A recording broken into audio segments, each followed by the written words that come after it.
దేవుని సన్నిధికి మనం వచ్చామా? దేవుని సన్నిధి మన మధ్యలోనికి వచ్చిందా? దేవుని సన్నిధికి మనం వచ్చామా? దేవుని సన్నిధి మన మధ్యలోనికి వచ్చిందా? ఏమంటారు? మనము దేవుడి సన్నిధికి చేరలేదు. ఇంకా దేవుని సన్నిధికి మనం చేరలేం, కానీ ఆయన సన్నిధే మన మధ్యలోనికి వచ్చింది. ఆ సన్నిధి ఎంత విలువైనది అంటే, ఇక్కడ భక్తుడు దేవుడితో మాట్లాడుతూ ఏమని మాట్లాడుతున్నాడంటే, మోషే, దేవుడు ఒక మాట చెప్పాడు. అయ్యా మోషే, జాగ్రత్తగా గమనించాలి. అయ్యా మోషే, నీవు ఈ ప్రజలందరూ నీ ఎదుట ఉన్నారు. నీవు ఈ ప్రజలు వీళ్ళందరూ కూడా కలిసి పాలు తేనెలు ప్రవహించే దేశము మీకు ఇస్తానని చెప్పాను కదా, అక్కడికి వీరిని తీసుకొని నువ్వు ప్రయాణమై వెళ్ళు అని చెప్పాడు దేవుడు. అయితే ప్రయాణములో మీకు తోడుగా నా దేవదూతలని కూడా నీకు ముందుగా నడిపిస్తాను. చక్కగా మీ పితరుడైన అబ్రహాము, ఇస్సాకు, యాకోబులకి నేను మాటిచ్చాను. ఖచ్చితంగా మాటిచ్చాను కనుక ఈ సంతానాన్ని ఆ కనాను దేశానికి తీసుకుని వెళతాను అని చెప్పాను. అయితే మీరు ఇప్పుడు ఏం చేయాలి అంటే, మోషే, నువ్వు ఈ ప్రజలను తీసుకో, ముందుగా నా దూతను పంపిస్తాను. నీ ముందు చాలామంది శత్రువు సమూహం ఉంది, వారందరినీ హతము చేసి నిన్ను క్షేమంగా పాలు తేనెలు ప్రవహించే దేశములోనికి నిన్ను తోడుకొని వెళతాను, పంపిస్తున్నాను అని దేవుడు చెప్పాడు. ఎంత ఆనందకరమైన శుభవార్త!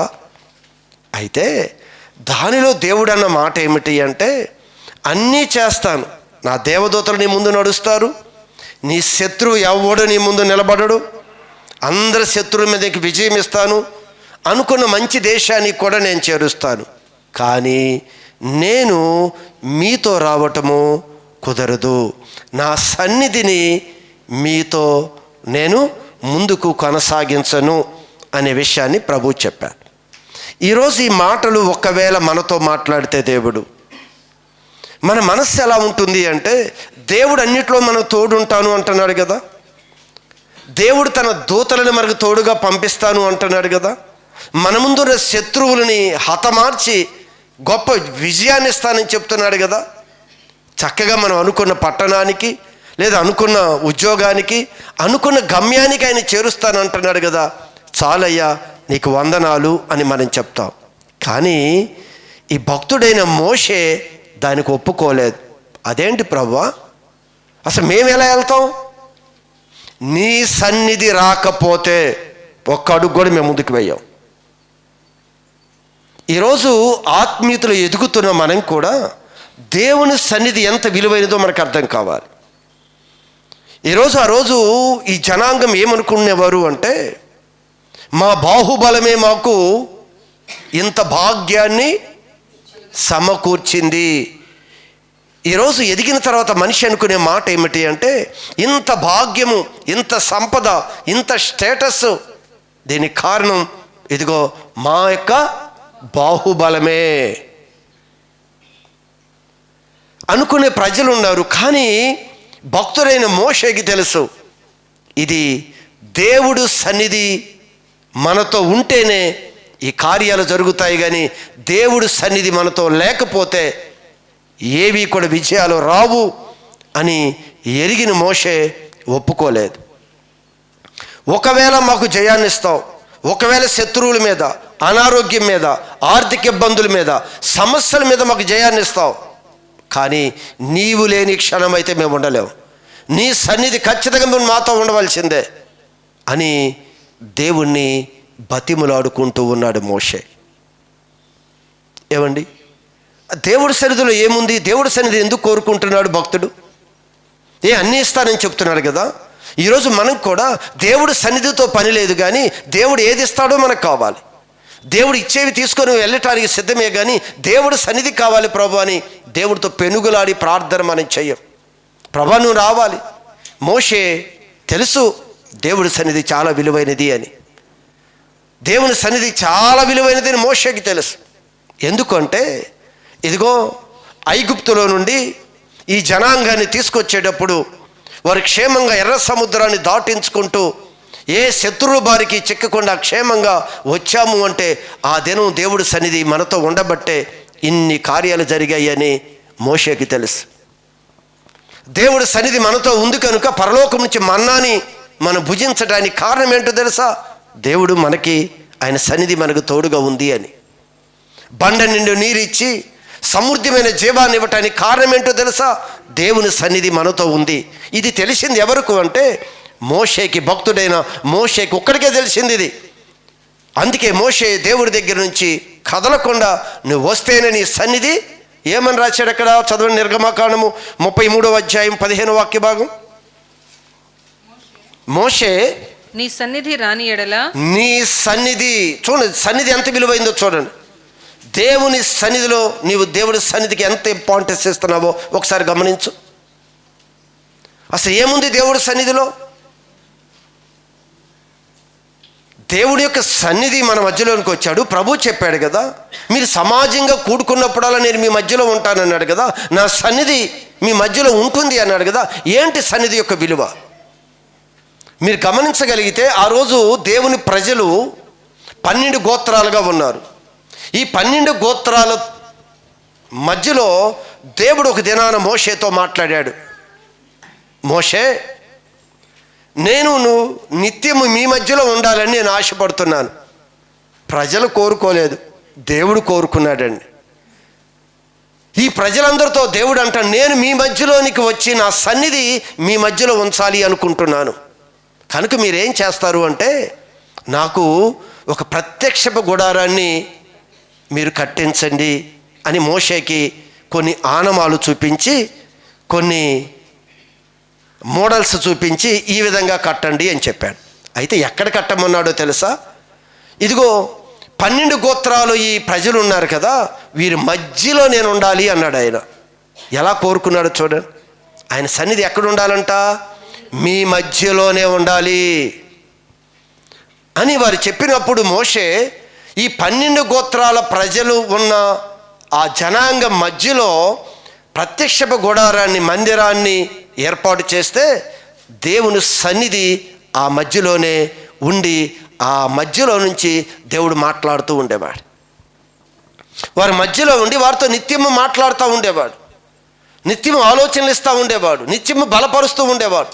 దేవుడి సన్నిధి ద్వారా ఎంత బ్లెస్ అయ్యారు అంటే వారు అంత బ్లెస్ అయ్యారు. ఈరోజు నీవు నేను దేవుడి సన్నిధి నిర్లక్ష్యం చేస్తున్నావేమో. దేవుడి సన్నిధిలో ఏముందో మనకు అర్థం కాలేదు. ఆ రోజు ప్రజలకు కూడా 12 గోత్రాల వారు దేవుని సన్నిధి చుట్టూ కూడా వారి కుటుంబాలు, గృహాలు ఉన్నాయి, మధ్యలో దేవుని సన్నిధి ఉంది. అయితే దేవుడి సన్నిధిని ఒక దినాన్ని నిర్లక్ష్యం చేశారు వీరందరూ. దేవుడు చక్కగా బోధిస్తూ, చక్కగా బ్లెస్ చేస్తూ, చక్కగా ఆకాశం నుంచి సమృద్ధిని కురిపిస్తూ, వారికి ఏ హాని కాకుండా అరణ్యంలో చక్కగా నడిపిస్తూ, చెప్పులు అరగలేదు, బట్టల పాతగెళ్ళలేదు, ఏ హానికరమైన సర్పాలు బారిన పడలేదు, అంత క్షేమంగా దేవుడి సన్నిధి వారి మధ్యలో ఉండిన దినాలు ఎన్నో అనుభవించారు వారు. అయితే ఒక దినాలు వీరి వలన విసిగిపోయి దేవుడేమో అన్నాడో తెలుసా? మోషేతో ఒక మాట చెప్పాడు. ఏం చెప్పాడు ఒకసారి చదవండి. మోషేని పిలిచి దేవుడు 33వ అధ్యాయంలోనే 7వ వాక్య భాగంలోనికి వెళదాం. మోషే గుడారమును తీసి, ఇదిగో ఈ గుడారం, ఈ ప్రత్యక్షపు గుడారమును తీసి పాళెము వెలుపలికి వెళ్ళి పాళెమునకు దూరముగా దాన్ని వేసి, పాళెముకు దూరముగా వేసి దానికి ప్రత్యక్షపు గుడారం అని పేరు పెట్టి దూరంగా తీసుకెళ్ళిపోమన్నాడు. నేను ఈ మధ్యలో వద్దు, ఇక నా సన్నిధి మీ మధ్యలో వద్దు, నా సన్నిధిని తీసి ఊరు బయటకు తీసుకువెళ్ళి అక్కడ పెట్టమని చెప్పాడు దేవుడు. సంగమా, మీరు గ్రహించండి, దేవుడు ఎప్పుడు మన మధ్యలో ఉండాలని కోరుకుంటున్నాడు కదా. ఈరోజు దేవుడి సన్నిధి నిర్లక్ష్యం చేస్తున్నావు కనుక దేవుడి సన్నిధి మనకు దూరంగా వెళ్ళిపోతాడు ఆయన, గమనించండి. అందుకే వారు వినకపోవటం వలన మోషేతో అంటున్నాడు, నేను రానయ్యా, నా సన్నిధి రాదు, వెళ్ళిపోతే మీరు వెళ్ళండి. కావాలంటే నా దూతలను పంపిస్తాను, కావాలంటే శత్రువు మీద నేను జయాన్ని ఇస్తాను, చక్కగా నేను గమ్యానికి చేరుస్తాను. నేనైతే నా సన్నిధి అయితే మీతో రాను. ఒకవేళ వస్తే నేను మిమ్మల్ని శిక్షించే నా కోపము మీ మీద రగులుకుంటుంది. మీరు చేసిన పనులకి కోపం మీ మీద రగులుకుంటుంది. నేను నా సన్నిధి మీ మధ్యలో ఉండదు, మీరు వెళ్ళిపోండి అన్నాడు. ఆ రోజు ఆ 12 గోత్రాల వాళ్ళ ప్రజల మధ్య దేవుడి సన్నిధి ఉంది. వారు చేస్తున్న ప్రవర్తన దేవుడి సన్నిధిని లక్ష్య పెట్టకపోవటం వలన, దేవుడి సన్నిధికి విలువ ఇవ్వకపోవటం వలన ఆ రోజు ఆ ప్రత్యక్షపు గుడారము ఊరి వెలుపుడికి తీసుకువెళ్ళిపోమని ప్రభువే మాట్లాడాడు. ఈరోజు కూడా మనకి తెలుసు ఆ దేవుడి సన్నిధిలో ఉన్నది. ఇదిగో భక్తుడికి తెలిసింది దేవుడి సన్నిధిలో ఏముందో. అందుకే భక్తుడు అంటాడు, దేవుని సన్నిధికి వెలుదుము రండి అని జనులు నాతో అనినప్పుడు. ఎవరంట అంటున్నారు? జనులు అంటున్నారంట, దేవుని సన్నిధికి వెలుదుము రండి. ఈ దినం కూడా నీతో దేవుడి సన్నిధికి వెళదాము అని నీ స్నేహితులు నీతో చెప్పుండొచ్చు.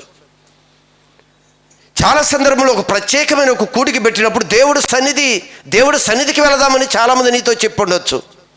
కానీ దేవుడి సన్నిధిలో ఏముందో తెలిసిన వ్యక్తులు ఆనందంగా ఉంటారు. అసలు దేవుడి సన్నిధికి వెళితే ఏముందో తెలియని వ్యక్తులు పెద్దదాన్ని లక్ష్య పెట్టరు.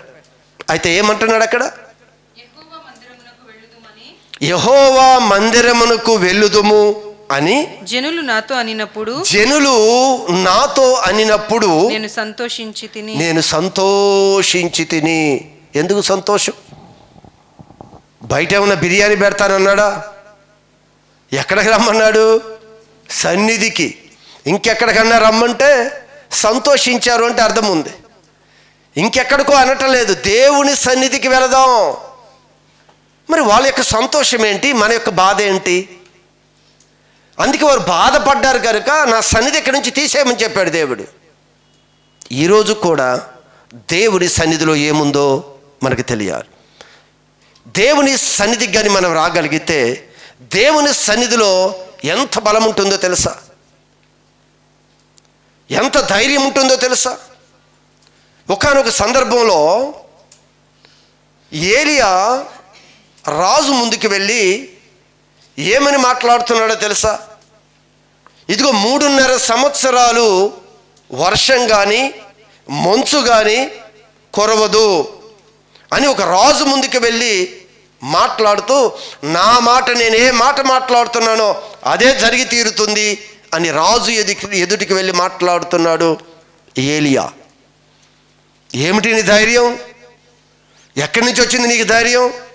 రాజు ముందుకు వెళ్ళి రాజు ముందే నువ్వు చెప్పటానికి ధైర్యం ఎక్కడి నుంచి వచ్చింది? ఏమంటున్నాడు ఏలియా అక్కడ? నేను ఎవని సన్నిధిలో నేను నిలబడి ఉన్నానో ఇశ్రాయేలు దేవుడైన ఆ యెహోవా జీవము తోడు నా మాట ప్రకారం కాక నేను ఎవని సన్నిధి నిలబడి ఉన్నానో అంటున్నాడు ఆయన. నీకు దేవుడి సన్నిధిలో నిలబడితే నీకు ధైర్యం వస్తుంది. నీవు దేవుడి సన్నిధిలోకి రాగలిగితే భయం పోతుంది. ఇంత బ్రదర్ సాక్ష్యం చెప్పారు, భయము తరుముతూ ఉంది చెప్తున్నారు. ఆ భయం అంట అడుగులు వేయటానికి కూడా తనలో శక్తి లేదు, అడుగులు వేసి నడవటానికి శక్తి లేదు. కానీ తడుముకుంటూ అడుగులు వేసుకుంటూ ఓపిక పట్టుకుంటూ అంతా కూడా బరాయించుకుంటూ అడుగులు వేసి వచ్చి దేవుని యొక్క సన్నిధి దగ్గరికి వచ్చి నిలబడినప్పుడంట గొప్ప నెమ్మది కలిగింది అని సాక్ష్యం చెప్తూ ఉన్నారు. ఎక్కడొచ్చిందో తనకు ధైర్యం అంటే రాగానే ధైర్యం వచ్చిందంట. ఈయనకి ధైర్యం ఎక్కడి నుంచి వచ్చింది అంటే, నేను ఎవరి సన్నిధిని నిలబడి ఉన్నానో. ఈరోజు నీవైనా సరే దేవుని సన్నిధిలో నిలబడిన వ్యక్తివైతే, దేవుడి సన్నిధిలో నిత్యము ఉంటున్న వ్యక్తివైతే నీ ధైర్యము, నీ ఆలోచన, నీ జ్ఞానము అన్నీ కూడా వేరుగా ఉంటాయి. దేవుని సన్నిధిని విడిచి అక్కడికి వెళ్ళిపోతాం. బ్రదర్స్ చెప్తూ సాక్ష్యంలో మరొక మాట చెప్పారు. దేవుడి సన్నిధి ఎక్కడైతే ఏముంది ఎక్కడో సాటికి వెళ్ళిపోదాం, ఈ పునరుద్ధాన దినము దేవుడి సన్నిధికి ఎక్కడికి రాకపోతే ఏముంది అని తను అనుకున్నారంట. విన్నారు కదా సాక్ష్యం. ఎక్కడికి వెళ్ళిపోతే ఏమైపోయింది, దేవుడి సన్నిధికి ఒక దినం లేకపోతే పెద్ద నష్టం ఏంటి అని అనగానే తనలో ఈ ప్రాబ్లమ్స్ అన్నీ ప్రారంభమైపోయాయి అని చెప్తున్నారు. ఆ భయానికి, ఆ యొక్క పరిస్థితులకు కారణం అదే అని చెప్తున్నారు. ఎప్పుడైతే దేవుడి సన్నిధి ఎంత విలువైనదో అని తనతో మాట్లాడగానే నిర్ణయం తీసుకొని, ఇదిగో ప్రభా నీ సన్నిధి నాకు ప్రాముఖ్యమైనది అని దాన్ని పోస్ట్ పోన్ చేసుకున్నప్పుడు నెమ్మది వచ్చింది, ధైర్యం వచ్చింది, దేవుడు తను బలపరిచాడు. లేకపోతే ఈ పునరుద్ధాన దినము తను దేవుడి సన్నిధిలో ఇక్కడ గడిపే పరిస్థితి కాదు. అది ప్రయాణంలో ఉండిపోయే పరిస్థితో, మరొక పరిస్థితో ఏమయ్యేదో తెలియదు, దేవుడికి తెలుసు. అందుకే దేవుడి సన్నిధిలో మనం రాగలిగితే ధైర్యం వస్తుంది అండి. దేవుడి సన్నిధిలో ధైర్యం వస్తుంది. ఈ ఏలియానే కాదు, ఏలియా శిష్యుడైన ఎలీషా కూడా ఒక సందర్భంలో అంటాడు, రాజు ముందు నిలబడి ఆ ఎలీషా కూడా మాట్లాడుతున్నాడు. ఆయన ఏమని మాట్లాడతాడు? ఎవని సన్నిధిని నేను నిలబడి నిలబడి ఉన్నానో ఇశ్రాయేలు దేవుడైన యెహోవా జీవము తోడు. చూడండి, గురువు గారు ఏం మాట్లాడారో శిష్యుడు కూడా అదే మాట్లాడుతున్నాడు. ఎవని సన్నిధి నేను నిలబడి ఉన్నానో ధైర్యంగా మాట్లాడుతున్నారు వారు. ధైర్యం ఎక్కడి నుంచి వచ్చింది అంటే దేవుని యొక్క సన్నిధిలో నుంచి ధైర్యం వచ్చింది. దేవుని సన్నిధిలో నుంచి ఆ ధైర్యం వచ్చింది. ఈరోజు గమనించండి,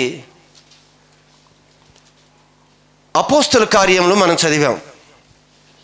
ఈ అపోస్తుల కార్యాల్లో జనసమూహం అంతా కూడా అనుకుంటున్న ఒక విషయం ఏమిటి అంటే, చూడండి 4వ అధ్యాయము 13వ వాక్య భాగం. అపోస్తుల కార్యాలు 4వ అధ్యాయము 13వ వాక్య భాగం.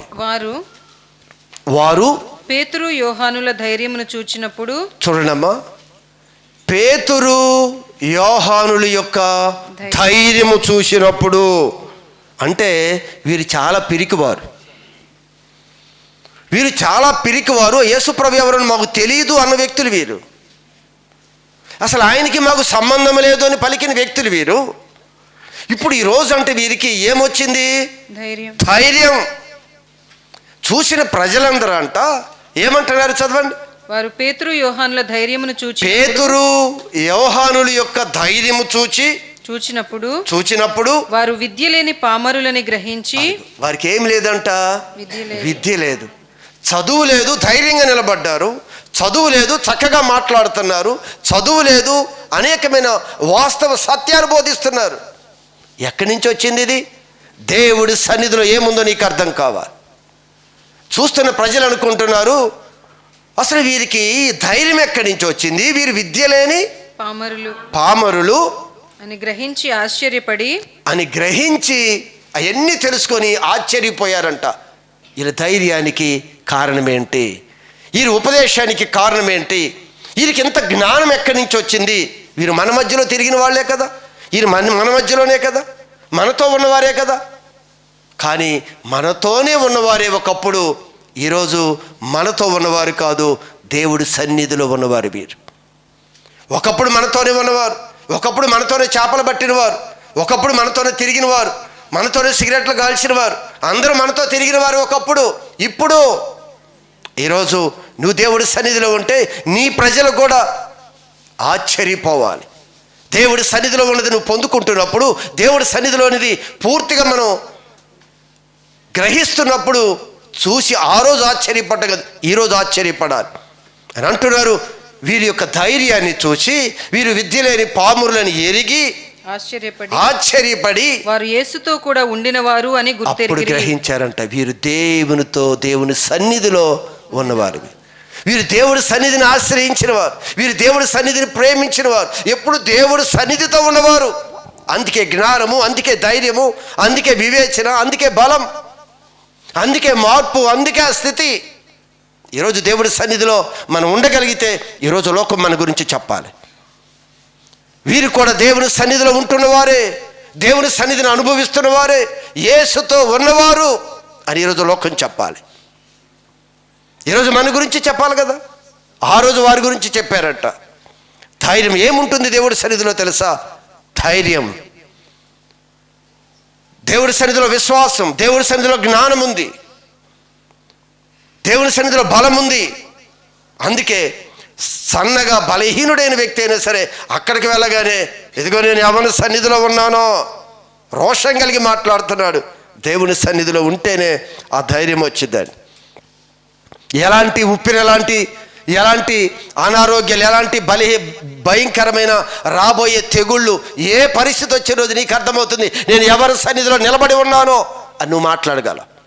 ఆ రోజు తెలిసింది దేవుడి సన్నిధిలో ఏముందో, దేవుడి సన్నిధి ఎలా ప్రొటెక్షన్ చేస్తుందో, దేవుడి సన్నిధి ఎలా కాపుదల కాస్తుందో ఆ రోజు తెలిసి. ఈరోజు దేవుడి సన్నిధి నిర్లక్ష్యం చేస్తున్నాం మనం. వస్తే వస్తాం, ఒక వారం మరొక వారం ఎక్కడో సాటికి వెళ్ళిపోతాం. ఇది క్రమం కాదు. ఒక దానిలో నియమించుకుంటే, ఒక దానిలో ప్రతిష్ఠించుకుంటే ఖచ్చితంగా నువ్వు నిలబడాలి. సమయం అంటే సమయమే. దేవుడి సన్నిధి ఏ ఉపదేశంతో దేవుడు నిన్ను అంటుకట్టాడో ఖచ్చితంగా ఉపదేశంలో నువ్వు ఎదగాలి. ఖచ్చితంగా ఉపదేశం స్థిరంగా ఉండాలి. నువ్వు ఉపదేశాలు మార్చుకుంటూ ఉంటే నువ్వు స్థిరపడలేవు, దేవుని సన్నిధి నువ్వు అనుభవించలేవు. దేవుడు ప్రేమిస్తున్న తన పిల్లల్ని ఖచ్చితంగా ఆయన సన్నిధిలో నిలబడే విధంగా పరిస్థితులు అన్నీ మారుస్తాడు. ఆయన తరిమి తీసుకొని వస్తాడు ఆయన సన్నిధికి. మనం అనుకుంటే ఎన్నో శ్రమలు వచ్చాయని, కానీ దేవుడే సమస్తము సమకూర్చి జరిగిస్తున్నాడు అనే విషయాన్ని మర్చిపోవద్దు. మన కొరకే దేవుడి సన్నిధిలో ఏముందో మనం ఎరగాలి. ఇంకా ఏముందో చెప్పనా దేవుడి సన్నిధిలో? చూడండి, కీర్తనల గ్రంథము 36వ కీర్తన, కీర్తనల గ్రంథం 36వ కీర్తన 8వ వాక్య భాగం. నీ మందిరములో యొక్క సమృద్ధి వలన వారు సంతృప్తి నొందుచున్నారు. అది ఏముందంట మందిరములో? సమృద్ధి. అమ్మా ఏముంది? సమృద్ధి. మందిరములో సమృద్ధి. మందిరంలో తృప్తికరమైన జీవితం ఉంటుంది, అసంతృప్తి కాదు. నువ్వు నిజంగా దేవుడి సన్నిధిని అనుభవిస్తే, దేవుడి సన్నిధిలో ఉండగలిగితే సంతృప్తికరమైన జీవితాన్ని నువ్వు జీవిస్తావు. అందుకే అంటున్నాడు అక్కడ, నీ మందిరం యొక్క సమృద్ధి వలన వారు సంతృప్తి నొందుచున్నారు. అందరూ సంతృప్తిని అనుభవిస్తారంట. సమృద్ధి ఎక్కడుంది? దేవుని సన్నిధిలో. దేవుని సన్నిధిలో ఉంది అది. దేవుని సన్నిధిలో ఉన్నది ఏమిటో మనకి చాలా సందర్భంలో అర్థం కాదు.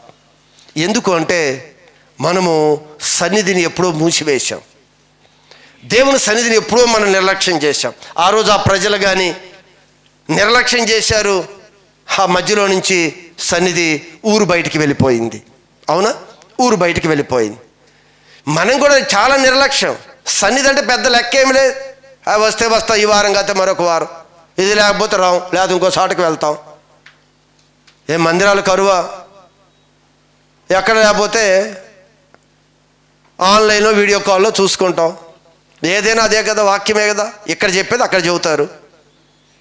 ఏమ్మా కొత్తగా ఏముండదు కదా, ఇక్కడ చెప్పేది అక్కడ చెబుతారు, ఇక్కడ చెప్పేది అక్కడ చెప్తారు. ఇదే కదా మన ఆలోచన. దేవుడు ఎక్కడ నువ్వు మంచిగా షైన్ అవుతావో ఆ ప్రదేశంలోకి దేవుడిని తీసుకొని వస్తాడు. అందుకే ఆయన సన్నిధిని వెంట పెట్టుకొని నమ్మకంగా మనం ఆయన సన్నిధిని మనం ఫాలో అవ్వాలి. మనం ఏం చేసామంటే మూసివేశాం, సన్నిధికి విలువ లేదు, సన్నిధిని పక్కన పెట్టేశాం. ఒక చిన్న సంఘటన మీకు తెలియజేస్తాను. ఆ దినాల్లో కూడా దేవుని యొక్క దేవాలయాన్ని మూసివేశాడు. అసలు దేవాలయం తలుపులు తెరవటలేదు, యాజకులు తన పని జరిగించటం లేదు, పరిచారకులు వారి పని చేయటం లేదు. పూర్తిగా దేవాలయం క్లోజ్ అయిపోయింది. ఇంతలో దేవుడు హిజ్కియాని రాజుగా చేశాడు. హిజ్కియాని రాజుగా చేసినప్పుడు దేవుడికి తెలుసు హిజ్కియా ఆసక్తి ఏంటో, హిజ్కియా ఏం చేయబోతున్నాడో దేవునికి తెలుసు. అయితే హిజ్కియాని రాజుగా చేశాడు దేవుడు. రాజుగా చేసిన తర్వాత ఈ హిజ్కియా ఏం చేశాడో ఒక్కసారి మనం ఆలోచిస్తే చదవండి. ఒక్కసారి 2వ దినవృత్తాంతాల గ్రంథం 29వ అధ్యాయము 3వ వాక్య భాగము. 29:3 2వ దినవృత్తాంతాల గ్రంథము. హిజ్కియా నా వైపు చూడాలి. హిజ్కియా తన ఏలుబడి యందు అతను రాజు అయిన తర్వాత తన ఏలుబడియందు తన ఏలుబడియందు మొదటి సంవత్సరము మొదటి నెలను మొదటి నెల యెహోవా మందిరపు తలుపులను తెరచి దేవుని మందిరము యొక్క తలుపులు తెరచి. అప్పటి వరకు ఏమైపోయినాయి? మందిరం తలుపులు మూయబడ్డాయి. దేవుడి సన్నిధి మీద ఆసక్తి లేదు. దేవుని సన్నిధి యొక్క తలుపులు మూయబడ్డాయి.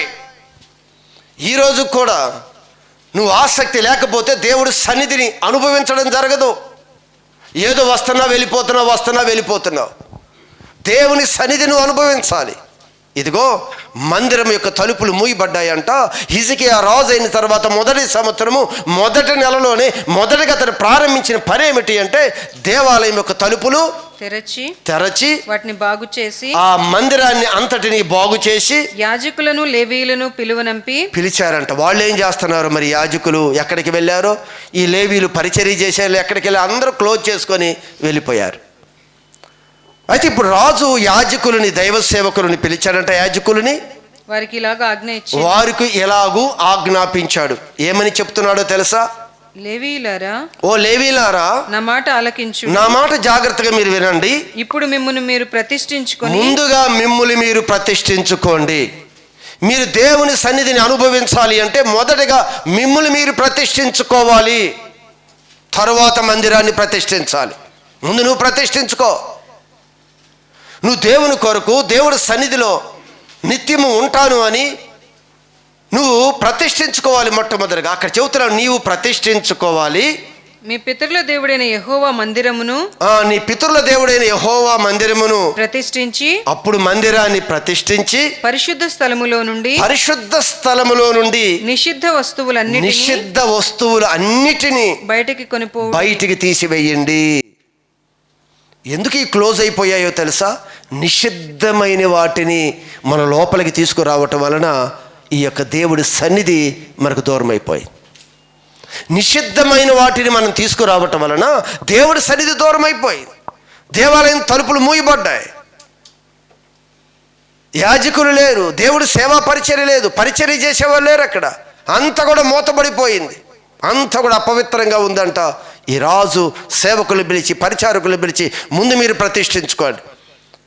మీరు చక్కగా దేవుళ్ళు స్థిరంగా నిలటానికి దేవుడి సన్నిధి ఆసక్తి కలిగి మిమ్మల్ని మీరు ప్రతిష్ఠించుకొని నిలబడండి. మందిరాన్ని ప్రతిష్ఠించండి. దానిలో ఉన్న నిషిద్ధ వస్తువులను మీరు బయటికి పడివేయండి అని చెప్పాడు. ఈరోజు మనకు కూడా చెప్తున్నాడు ఆయన. గమనించండి సంగమా, దేవుని సన్నిధిలో సంతోషం ఉందండి. దేవుడి సన్నిధిలో ధైర్యం ఉంది. దేవుడి సన్నిధిలో బలం ఉంది. దేవుడి సన్నిధిలో సంపూర్ణ సమృద్ధి ఉంది. ఇదిగో మూయబడింది కదా ఇప్పుడు వరకు, ఇప్పుడు ఓపెన్ చేశారు. ఇప్పుడు అర్థమైంది. రాజు చెప్పగానే వెంటనే వారందరూ కూడా దేవుడి సన్నిధి కొరకు ఆలయం తలుపులు తెరిచారు. ఏమైందో తెలుసా? అలా ప్రతిష్ఠించిన తర్వాత వారిలో ఉన్న నిషిద్ధమైన వాటిని తొలగించుకొని దేవుడు సన్నిధి కావాలి అని వారు ఆశపడి దేవుడి సన్నిధికి ప్రజలు వస్తున్నారో అక్కడ జరిగిన అద్భుతాన్ని చూస్తే అక్కడే ఆ 31వ అధ్యాయములో 7వ వాక్య భాగం చదవండి. 31వ అధ్యాయము 7వ వాక్యం, 2వ దినవృత్తాంతాల గ్రంథమే 29వ అధ్యాయం ఇంతకు ముందు చదివా. 31. వారు 3వ మాసమందు కుప్పలు వేయటము ప్రారంభించి 7వ మాసమందు ముగించిరి. 7వ మాసమందు వారు ముగించిరి. అంటే ఈ 3వ మాసం నుంచి 7వ మాసం అంటే ఎన్ని నెలలు? 4 నెలలు కుప్పలేస్తూనే ఉన్నారంట. అంటే దేవుని సన్నిధిలో ఏముంది? సమృద్ధి. దేవుడి సన్నిధిలో ఏముందంటే సమృద్ధి. కుప్పలు ఎన్ని రోజులు వేస్తాం మనం? కోత కోసి కుప్పలు ఎన్ని రోజులు వేస్తాం? వారం రోజులు, 10 రోజులు, 15 రోజులు. అయితే వీరంట 4 నెలలు కుప్పలు వేస్తూనే ఉన్నారంట. కోస్తానే ఉన్నారు, వేస్తానే ఉన్నారు. దేవుడి సన్నిధికి తీసుకొని వచ్చి కుప్పలుగా వారు దేవుడి సన్నిధిలో కుమ్మరిస్తూనే ఉన్నారు. వాళ్ళు కుప్పలు వేసుకుంటూ ఉన్నారు. ఈ కుప్పలు దేవుడి సన్నిధిలో కూడా కుప్పలు వేస్తున్నారంటే వీళ్ళు. మరి విస్తారమైపోయింది. అదంతా మీరు చదివితే ఏం కుప్పలేస్తున్నారు వారు? ఏం కుప్పలేస్తున్నారు వాళ్ళందరూ కూడా? కాను ఎక్కడికి తీసుకొచ్చేస్తున్నారని ఉంది అది? దేవుని సన్నిధి. దేవుని సన్నిధికి తీసుకొచ్చేసేస్తున్నారంట. అంతకుముందు దేవుడి సన్నిధి లేదు, దేవాలయం లేదు, అన్ని మూతలు వేయబడ్డాయి. ఎప్పుడైతే వాళ్ళు ప్రతిష్ఠించుకున్నారో, ఎప్పుడైతే దేవుని సన్నిధి విలువ తెలిసిందో, వెంటనే దేవుడంట విస్తారమైన సమృద్ధిని వారి జీవితాల్లోనికి దేవుడు ప్రసాదించాడు. కుప్పలు కుప్పలేశారంట 4 నెలలు. తెచ్చినంతకాలం దేవుడి సన్నిధిలో కుప్పలేస్తానే ఉన్నారు. కుప్పలు కుప్పలుగా ధనాన్ని కూరుస్తూనే ఉన్నారంట. దేవుని సన్నిధిలో ఏముంది? సమృద్ధి ఉంది. సమృద్ధి ఉంది దేవుడి సన్నిధిలో. ఖచ్చితంగా ఆ సమృద్ధిని అనుభవించటానికి ఇదిగో మనందరం కూడా దేవుడి సన్నిధిలోనికి మనం రావాలి. ఇంకా దేవుడి సన్నిధిలో ఏముందో తెలుసా? అది చూడండి ఒక్కసారి. అదే కీర్తన గ్రంథం 16వ అధ్యాయంలో 16-11.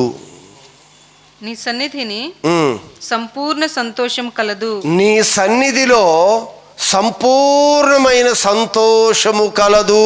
నీ కుడి చేతిలో నీ కుడి చేతిలో నిత్యము సుఖములు కలవు. నిత్యము సుఖము, సంతోషము, సుఖము ఎక్కడుందయ్యా అంటే దేవుని సన్నిధిలో. అందుకే భక్తుడు దేవుడి మందిరమునకు వెలుదుము అనగానే సంతోషించి గంతులు వేస్తుందంత తన హృదయం. అక్కడ ఏముందో ఆయనకి తెలుసు. మనం పారిపోతాం దేవుడి సన్నిధి అంటే. అబ్బో రోజున ఉచితంగా ఇచ్చింది మనకేమి రుచించదు. అయ్యా ఓర కూర్చోండి అయ్యా, నేను మన్నాన్ని కురిపిస్తా, రోజు శుభ్రంగా తిని కూర్చోండి అంటే ఒప్పుకోలేదు. మేమే కష్టపడుకుంటాం, మేమే తవ్వుకుంటాం, మేమే దున్నుకుంటాం, మేమే బాగు చేసుకుంటాం, మేమే పని చేసుకుంటాం అని వెళ్ళిపోయారు వాళ్ళు. ఇక్కడ నా మందిర సమృద్ధి చేత మిమ్మల్ని సంతోష పెడతాను. మందిరములో ఉండే ఆ సమృద్ధి ఎంతో ఎక్కువ. జనరల్గా మనము అది మన కంటికి కనిపించదు కదా. అందుకని సన్నిధిలో ఎక్కువ సమయం మనం టైం స్పెండ్ చేయం. మనం ఏదో చేసుకుంటూ వెళ్ళిపోతాం, ఏదేదో పొందుకుంటానికి మనం ప్రయత్నం చేసుకుంటూ వెళ్ళిపోతాం. దేవుని సన్నిధిలో ఎండిన కర్ర ఏమైందో తెలుసా? చిగురించింది. ఎండిపోయిన కర్ర పెట్టాడంట మందిరంలో, మందసములో. ఏమైపోయింది? ఎండిన కర్ర చిగురించింది. ఎండిపోయిన జీవితాలు, ఇక పనికిరాని జీవితాలు, ఇక అయిపోయింది అన్న జీవితాలు, అవి కూడా ఫలిస్తాయి, చిగురిస్తాయి, పువ్వులు పోస్తాయి, అవి కాయలు కాస్తాయి. ఎండిని కర్ర అని రాయబడి ఉంది. ఎండిపోయిన దాన్ని నువ్వు పాతిన దానిలో నుంచి ఏమీ రాదు. ఎరగొట్టి పచ్చిది నువ్వు నాటితే దానిలో చిగురిస్తుంది, కాయలుగా వస్తాయి. పూర్తిగా ఎండిపోయిన ఒక కర్ర, ఎండినిది అంటే దానిలో జీవం ఏమీ కూడా లేనిది, దాన్ని కూడా దేవుడు ఏం చేశాడంట? చిగురింప చేశాడు. అవి పువ్వులు పూశాయి, అది బాదము కాయలు. ఎండిపోయిన బాదము కర్రని పాతితే దానిలో నుంచి దేవుడి జీవాన్ని తీసుకొని వచ్చాడు. దేవుడి సన్నిధిలో తీసుకొని వెళితే ఖచ్చితంగా ఎండిపోయిన మన జీవితాలు, పాడైపోయిన జీవితాలు, నిరుత్సాహపడిపోయిన జీవితాలు, అధారిపడిపోయిన జీవితాలు, కృంగిపోయిన పరిస్థితి ఏదైనా సరే దాన్ని మరలా చిగురింపజేసి ఆనందంగా, ఎప్పుడు దుఃఖ దినాలు ఉన్నాయో సంతోషకరమైన దినాలుగా మార్చగలిగేవాడు దేవుడే. కొన్ని సందర్భాల్లో మనం కూడా ప్రభువులో నడుస్తూ తప్పిపోతూ ఉంటాం.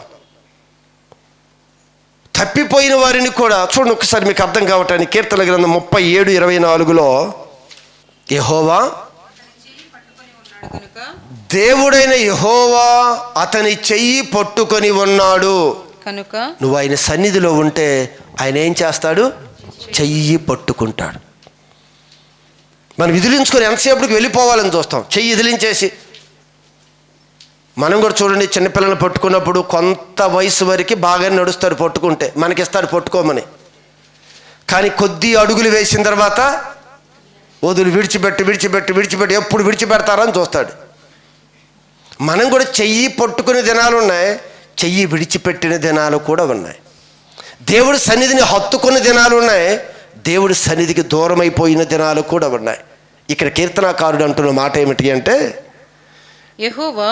యెహోవా అతని చెయ్యి పట్టుకొని ఉన్నాడు కనుక అతని చెయ్యి పట్టుకొని ఉన్నాడు కనుక అతడు నేలన పడినను అతను నేలను పడినను లేవలేక ఉండడు. లేవలేక ఉండడు. ఈరోజు మన జీవితంలో చాలాసార్లు పడిపోతాం, చాలాసార్లు పాపంలో పడిపోతాం, చాలాసార్లు దోషంలో పడిపోతాం. కానీ దేవుడు సన్నిధిలో కానీ నిత్యము ఉంటుంటే పడిపోయిన వ్యక్తిని లేపకుండా ఉండడు. ఖచ్చితంగా లేపి ఆయన నిలబెట్టి ముందుకు నడిపిస్తాడు, ఆయన విడిచిపెట్టడు. అందుకే ఎప్పుడు కూడా ఎంత బలహీనమైనా దేవుడు సన్నిధిని విడిచిపెట్టద్దు. ఒక వ్యసనం అలవాటు ఉందనో మన చేదరించుకుని వెళ్ళిపోతే నీకు బలం రావు. దేవుడి సన్నిధిలో ఉండు. ఆ వ్యసనం గురించి నువ్వు ఫైట్ చేయి. తాగే వ్యసనం ఉంది, తినే వ్యసనం ఉంది, మరొక వ్యసనాలు ఉన్నాయి, ఇవన్నీ కూడా ఉన్నాయి. ఇవన్నీ కూడా ఎప్పుడు దీన్ని అధిగమించగలము అంటే ప్రభు మన చెయ్యి పట్టుకున్నప్పుడు. ప్రభు ఆయన చెయ్యి పట్టుకోవాలి అంటే నువ్వు ఆయన సన్నిధిని విడిచిపెట్టద్దు. బలహీనుడని వాడిని బయట పెడితే కుదరదు. బలహీనుడు దేవుడి సన్నిధికి తీసుకురా. బలహీనుడు దేవుడి సన్నిధిలోకి వచ్చినప్పుడే బలవంతుడుగా మార్చబడతాడు. అందుకే దేవుడు అంటున్నాడు, ఒక వ్యక్తి దేవుడు పట్టుకున్న తర్వాత దేవుడి సన్నిధిలో అతను వస్తూ ఉన్నప్పుడు ఎన్నో బలహీనతలు మనలో ఉంటాయండి. వాక్యం బ్రతికిస్తుంది, వాక్యం బలపరుస్తుంది, వాక్యం లేవనెత్తుతుంది, వాక్యం ధైర్యాన్ని ఇస్తుంది, వాక్యం అడుగులు వేయిస్తుంది మన చేత. ఈరోజు వ్యసనం నుంచి మారలేం, అది విడిచిపెట్టలేం.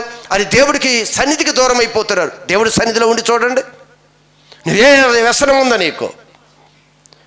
వ్యసనం ఉంటే దేవుడు నా దగ్గరికి రావద్దు అనలేదు. వ్యసనం ఉన్న వ్యక్తిని కూడా మార్చటానికి ఆయన శక్తిమంతుడు. ఆయన అలాంటి వారిని తృణీకరించి తీసివేయలేదు. పాపంలో ఉన్నవారు వద్దని చెప్పలేదు. ఆయన పాపాన్ని అసహించుకున్నాడు కానీ పాపిని అసహించుకోలేదు. ప్రభు పాపాన్ని అసహించుకుంటాడు, మనలో ఉన్న చెడుని అసహించుకుంటాడు కానీ మనలో దేవుడు అసహించుకోడు.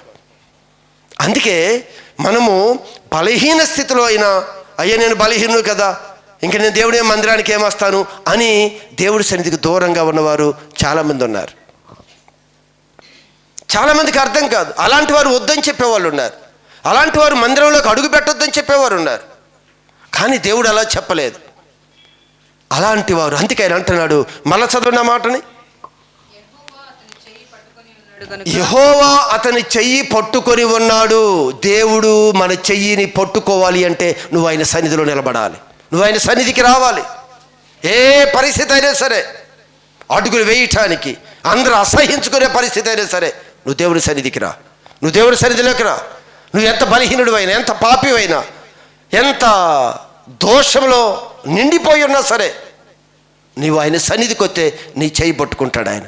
అది ఎంత అనారోగ్యమైనా, ఎన్ని పరిస్థితులైనా, అందరు వెలివేసినా, అందరు చేదరించుకున్నా, అందరు అసహించుకున్నా, అందరూ చులకనగా మాట్లాడినా నువ్వు ఖచ్చితంగా దేవుడి సన్నిధిలో ఉండగలిగితే దేవుడు వాక్యం చెప్తుంది, ఆయన అతని చెయ్యి పట్టుకొని ఉన్నాడు కనుక అతడు నేలను పడినను మరలా జారిపోయినా, మర కురింగిపోయినా, జారిపోయినా లేవలేకుండా ఉండడు. ఎందుకంటే ఆయన నా చేతిలో ఉన్నాడు అంటున్నాడు దేవుడు.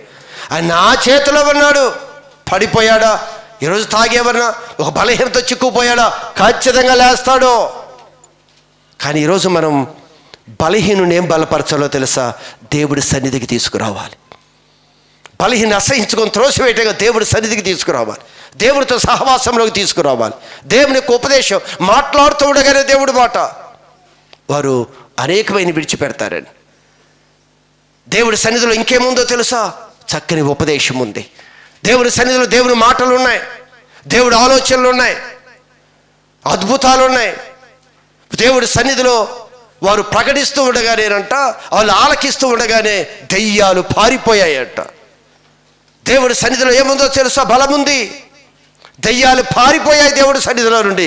వారు వాక్యం ప్రకటిస్తూ ఉండగా, అందరూ ఆలకిస్తూ ఉండగా, వాక్యం లక్ష్య పెడుతూ ఉండగా, అద్భుతాలు చూస్తూ ఉండగా వారిలో ఉన్న దెయ్యాలు కేకలు పెట్టుకుంటూ పారిపోయాయి అని రాయబడిఉన్నాయి. దేవుడి సన్నిధిలో ఎన్నో ఉన్నాయి. మనకి తెలియజేసిన సమాచారం ఇదన మనం ధ్యానించిన సమాచారం చాలా చిన్నది. దేవుడి సన్నిధిలో ఎన్నో ఉన్నాయి, విస్తారమైనవి ఉన్నాయి. అందుకే లోకము దాని పరిపూర్ణత నావే, అన్నీ ఆయన దగ్గర ఉన్నాయి. ఆయన లేకుండా ఏది కలగలేదు. కలిగినవన్నీ ఆయన ద్వారానే కలిగాయి, ఆయన లేకుండా ఏది కలగలేదు. కనుక అన్నీ కలగజేసిన ఆయన సన్నిధిలో ఉంటే, ఆయన మన చెయ్యి పట్టుకుంటే, ఆయన నువ్వు పడిపోతున్నా కృంగిపోయినా నిన్ను పట్టుకొని చక్కగా ఆయన గమ్యానికి తీసుకుని వెళ్తాడు. కప్పగా ఆయన రాజ్యానికి తీసుకొని వెళతాడు. కానీ ఆయన సన్నిధిలో నుంచి నువ్వు వెళ్ళిపోవద్దు. అందుకే భక్తుడు అంటాడు, అయ్యా నీ సన్నిధిలో నుంచి నన్ను త్రోసివేయొద్దు ప్రభువా. ఎక్కడి నుంచి త్రోసివేయొద్దు అంటున్నాడు? నేను రాజుగా ఉంటాను, రాజుగా త్రోసివేయొద్దు అని అడగటల్లా. నా డబ్బు తీసేయొద్దు అని అనటల్లా, నా ఆరోగ్యం తీసేయొద్దు అనటల్లా. చూడండి చక్కగా భక్తుడు ఏమని అడుగుతున్నాడు? నీ సన్నిధిలో నుండి నన్ను నెట్టివేయొద్దు, నాకు ఇది చాలు ప్రభువా. అయ్యా రాజుగా ఉన్నావు కదా, రాజరకం ఉంది కదా, నీకేంటంటావు? రాజొద్దు, నాకు అధికారం వద్దు, ఏది నువ్వు తీసేసినా పర్వాలా. ఏం తీసేయకూడదు? నీ సన్నిధిలో ఉండే భాగ్యమో, నీ సన్నిధిలో నుంచి త్రోసివేయవద్దు. బతిమలాడుకుంటున్నాడు. మనం కూడా ప్రభువా నీ సన్నిధిలో నుంచి నన్ను తీసివేది, నేను బలహీనుణ్ణి అని మనం చెప్పి మనల్ని మనం ప్రతిష్ఠించుకొని మనలో ఉన్న నిషిద్ధమైన వాటిని తొలగిస్తే. ఎందుకంటే పూర్ణ హృదయంతో ప్రభువుని మనం ఆరాధించలేకపోతున్నాం, పూర్ణ హృదయంతో దేవుని సేవించలేకపోతున్నాం అంటున్నాడు. ఆ నిషిద్ధమైనవి ఏమున్నాయో వాటిని మొదట నువ్వు తీసివేయి. చక్కగా దేవుడు మనందరిని కూడా గమ్యానికి చేరుస్తాడు. అలాంటి కృప ధన్యత దేవుడు మనందరికీ అనుగ్రహించునుగాక. ఆమేన్.